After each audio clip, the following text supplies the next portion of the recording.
Once, a strapping young feller named Bubba lived on a ranch with his wicked stepdaddy and his hateful and lazy stepbrothers, Dwayne and Milton. Bubba's stepdaddy spoiled Dwayne Milton no end, but Bubba worked from sun up to sundown doing chores of 3 ranch hands. Bubba never complained, though. He loved ranching. Dwayne and Milton spent their days sitting on horseback, bossing Bubba around. "Get them doggies along there, Bubba," ordered Dwayne.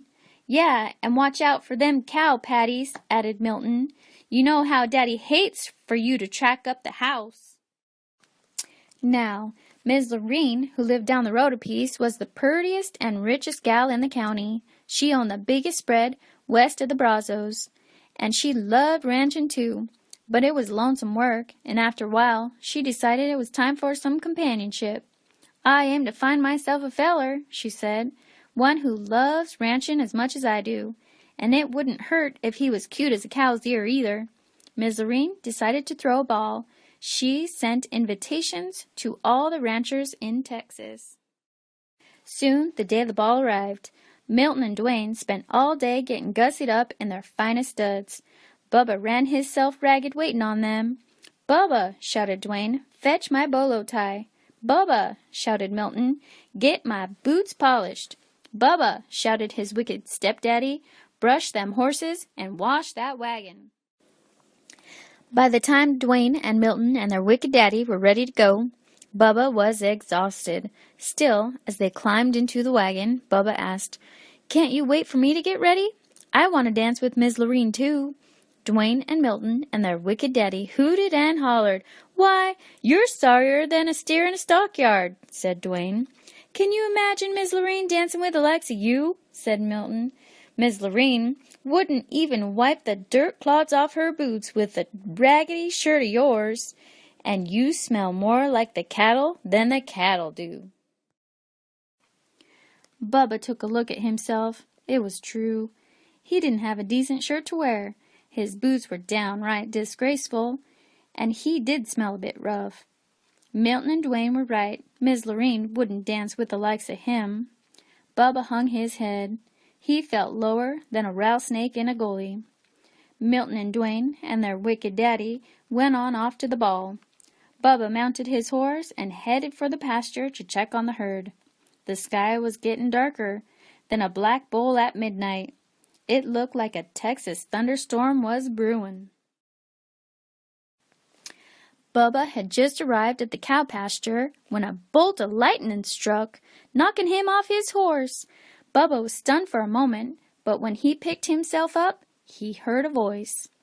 "Go to the ball, Bubba," said the voice. Bubba looked around. No one was there except him and the cows. Now, Bubba figured he'd bonked his bejeebers out of his bean, 'cause the voice was coming from a cow. She chewed her cud for a moment, then said, "I'm your fairy god cow, and I come to help you go to the ball." Bubba sat up, rubbing his head. "I'd like to go, Miss God Cow, but shoot, I don't have anything to wear." The fairy god cow swished her tail, and Bubba's raggedy clothes changed into the handsomest cowboy duds he'd ever laid eyes on. His jeans were crisp, his boots were shiny, his shirt was dazzling, and his Stetson was whiter than a new salt lick. "Why, I look downright pretty," said Bubba. The fairy god cow swished her tail again, and a nearby steer turned into the most beautiful white stallion Bubba had ever seen. "Now you go on off to the ball, Bubba, and have a good time dancing with Miss Lorene. But you best be home by midnight, 'cause that's when the magic runs out." "Yahoo!" shouted Bubba as he jumped on the white horse and galloped off to the ball. When Bubba arrived, the hoedown was in full swing, but every time Miss Lorene finished a dance, she yawned. "There goes another. $10 Stetson on a 5-cent head," she complained. "Where are all the real cowboys?" By the time it was Bubba's turn to dance with Miss Lorene, it was almost midnight. Soon as she saw Bubba, Miss Lorene's eyes lit up. "Why, you're cuter than a cow's ear," she said. Bubba blushed, then took Miss Lorene in his arms and started dancing. Dwayne and Milton turned purple with jealousy. "Who's that dude?" said Dwayne. "I don't recollect seeing him before, but he looks like a mite familiar," said Milton. "Do something," said their wicked daddy. "That cowboy is winning Miss Lorene's heart." As it turned out, Milton and Dwayne didn't have to do a thing, because Bubba and Miss Lorene were in the middle of a do-si-doing when the clock struck midnight.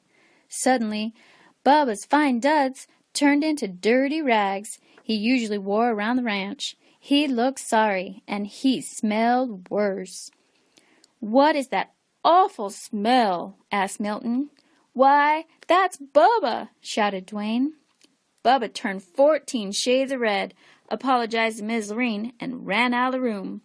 "Wait!" she yelled, chasing after him. But Bubba didn't wait. He jumped on his cow and lumbered off into the night. In the ruckus, he lost one of his dirty cowboy boots. Miss Lorene clasped it in her arms. "This is the boot of a real cowboy, and the man I want to marry, and I aim to find him." Miss Lorene went back inside, and though she asked everybody at the ball, nobody knew who the mysterious cowboy was. Nobody except Dwayne and Milton and their wicked daddy, that is. But they weren't talking. The next day, Miss Lorene went from ranch to ranch looking for the cowboy who owned the boot. When she came to Dwayne and Milton's ranch, both brothers tried the boot on, but it didn't fit. Miss Lorene had just climbed onto her horse to leave when Bubba rode up. He was dirty and sweaty and smelly from working with the cows, and he was only wearing one boot. Miss Lorene jumped off her horse and ran over to Bubba. "Try this on," she cried. Bubba took his dirty old boot and pulled it on. "Much obliged, ma'am," he said, blushing. It fit perfectly. "You're my prince in cowboy boots," shouted Miss Lorene. "I'd recognize that smell anywhere. Marry me, cowboy, and help me work my ranch." Dwayne and Milton and their wicked daddy threw chicken fits. But Bubba just smiled, and he and Miss Lorene rode off into the sunset, and they lived happily ever after, roping and cow-poking and getting them doggies along. We love a good Cinderella story. It's not often we get to read one about a cowboy. We hope you enjoyed listening. Always work hard. Sending you sunshine.